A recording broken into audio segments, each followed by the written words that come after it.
Olá, seja bem-vindo ao meu canal, aqui quem fala é o Eduardo. E hoje o capítulo proposto para a leitura do dia é Mateus 22, capítulo 22 do Evangelho de São Mateus. E hoje vou ler na Bíblia Sagrada com reflexões de Lutero. Mateus 22, aqui no versículo 1, tem como título A Parábola das Bodas. De novo entrou Jesus a falar por parábolas dizendo-lhes: O reino dos céus é semelhante a um rei que celebrou as bodas de seu filho. Então enviou os seus servos a chamar os convidados para as bodas, mas estes não quiseram vir. Enviou ainda outros servos com esta ordem: Dizei aos convidados: Eis que já preparei o meu banquete. Os meus bois e cevados já foram abatidos e tudo está pronto. Vinde para as bodas. Eles, porém, não se importaram e se foram, um para o seu campo, outro para o seu negócio. E os outros, agarrando os servos, os maltrataram e mataram. O rei ficou irado e, enviando as suas tropas, exterminou aqueles assassinos e lhes incendiou a cidade. Então disse aos seus servos: Está pronta a festa, mas os convidados não eram dignos. Ide, pois, para as encruzilhadas dos caminhos e convidai para as bodas a quantos encontrardes. E, saindo aqueles servos pelas estradas, reuniram todos os que encontraram, bons e maus, e a sala do banquete ficou repleta de convidados. Entrando, porém, o rei para ver os que estavam à mesa, notou ali um homem que não trazia veste nupcial, e perguntou-lhe: Amigo, como entraste aqui sem veste nupcial? E ele emudeceu. Então ordenou o rei aos serventes: Amarrai-o de pés e mãos e lançai-o para fora, nas trevas. Ali haverá choro e ranger de dentes, porque muitos são chamados, mas poucos escolhidos. A questão do tributo, versículo 15. Então, retirando-se os fariseus, consultaram entre si como o surpreenderiam em alguma palavra. E enviaram-lhe discípulos, juntamente com os herodianos, para dizer-lhes: Mestre, sabemos que és verdadeiro e que ensinas o caminho de Deus, de acordo com a verdade, sem te importardes com quem quer que seja, porque não olhas a aparência dos homens. Dize-nos, pois, que te parece? É lícito pagar tributo a César ou não? Jesus, porém, conhecendo-lhes a malícia, respondeu: Por que me experimentais, hipócritas? Mostrai-me a moeda do tributo.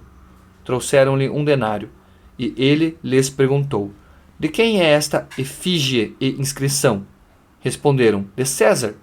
Então lhes disse: Dai, pois, a César o que é de César, e a Deus o que é de Deus. Ouvindo isto, se admiraram e, deixando-o, foram-se. Saudações e a ressurreição.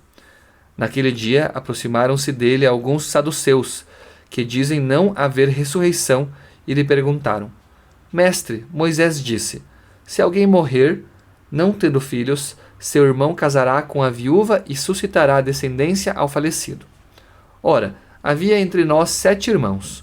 O primeiro, tendo casado, morreu, e não tendo descendência, deixou sua mulher a seu irmão. O mesmo sucedeu com o segundo, com o terceiro, até ao 7º. Depois de todos eles, morreu também a mulher. Portanto, na ressurreição, de qual dos 7 será ela a esposa? Porque todos a desposaram. Respondeu-lhes Jesus: Errais, não conhecendo as Escrituras nem o poder de Deus. Porque na ressurreição nem casam nem se dão em casamento, são, porém, como os anjos no céu. E, quanto à ressurreição dos mortos, não tendes lido o que Deus vos declarou: Eu sou o Deus de Abraão, o Deus de Isaque e o Deus de Jacó? Ele não é Deus de mortos, e sim de vivos. Ouvindo isto, as multidões se maravilhavam da sua doutrina. O grande mandamento, versículo 34. Entretanto, os fariseus, sabendo que ele fizera calar os saduceus, reuniram-se em conselho. E um deles, intérprete da lei, e experimentando-o, lhe perguntou: Mestre, qual é o grande mandamento na lei? Respondeu-lhe Jesus: Amarás o Senhor teu Deus de todo o teu coração, de toda a tua alma e de todo o teu entendimento. Este é o grande e primeiro mandamento. O segundo, semelhante a este, é: Amarás o teu próximo como a ti mesmo. Destes 2 mandamentos dependem toda a lei e os profetas. Versículo 41. O Cristo, filho de Davi. Reunidos os fariseus, interrogou-os Jesus: Que pensais vós do Cristo? De quem é filho? Responderam-lhe eles: De Davi. Replicou-lhes Jesus: Como, pois, Davi, pelo Espírito, chama-lhe Senhor, dizendo: Disse o Senhor ao meu Senhor: Assenta-te à minha direita, até que eu ponha os teus inimigos debaixo dos teus pés? Se Davi, pois, lhe chama Senhor, como é ele seu filho? E ninguém lhe podia responder palavra, nem ousou alguém, a partir daquele dia, fazer-lhe perguntas. Leitura de Mateus capítulo 22, ainda aqui nesta Bíblia, um comentário acerca do versículo 32, que diz que sempre que nos Salmos e na Escritura os santos tratam dessa forma de Deus a respeito de consolo e socorro em suas tribulações, aí se trata seguramente da vida eterna e da ressurreição dos mortos. Pois, enquanto lamentam que têm que morrer e sofrer nesta vida, e não obstante se consolam com outra vida que não seja esta, com o próprio Deus, que está acima e além desta vida, não é possível que tenham que morrer totalmente e que não haverão de viver eternamente. Não somente pelo fato de que Deus, ao qual se agarram e com o qual se consolam, não pode morrer e que haverão de viver nele, mas também porque Deus não pode ser um Deus dos mortos e daqueles que já nada são, como Cristo diz. Deus não é Deus dos mortos, e sim dos vivos. Por isso haverão de viver eternamente.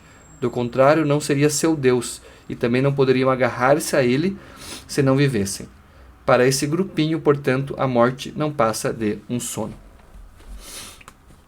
A leitura do comentário de um comentário aqui na Bíblia Brasileira de Estudo a respeito da parábola da festa de casamento. Jesus continua com o mesmo tema das 2 parábolas anteriores de pessoas que perdem uma posição privilegiada e são substituídas por outras, desprezíveis. Agora, os convidados à festa de casamento do filho do rei representam as pessoas a quem o reino foi oferecido primeiro. Como elas o rejeitaram, são substituídas por outros, tanto maus quanto bons, reunidos dos cruzamentos das ruas. Mas receber o convite para a festa não quer dizer que a pessoa pode entrar de qualquer jeito, sem estar devidamente vestida de trajes nupciais. Da mesma forma, o reino do céu é oferecido a todos, mas somente os que cumprem sua exigência podem entrar nele. Muitos, ou todos, são chamados, mas poucos, os que produzem frutos, são escolhidos. Já aqui na Bíblia King James 1611, um comentário relacionado aqui aos versículos 29 ao 32, que diz que, como os anjos, as pessoas ressurretas não se casarão porque são eternas e não têm necessidade de procriar. Isso mostra que o dilema descrito pelos saduceus é falso. Os saduceus aceitavam apenas o Pentateuco, Gênesis a Deuteronômio, como escritura, e assim eles rejeitavam textos referentes à ressurreição, como Isaías 26:19 e Daniel 12:2. Para convencê-los da ressurreição, Jesus precisava apelar a livros que eles respeitavam. Consequentemente, ele citou Êxodo 3:6 e capítulo 3, versículos 6 e 15:16, onde Deus falou a Moisés a partir da sarça em chamas e se referiu aos patriarcas mortos de uma maneira que implicava que eles ainda existiam, ou seja, eu sou o Deus de Abraão, em vez de eu fui o Deus de Abraão. Essa daqui então foi a leitura de Mateus capítulo 22, juntamente com alguns comentários acerca desse mesmo capítulo. Agradeço por você estar me acompanhando, fique com Deus e até o meu próximo vídeo.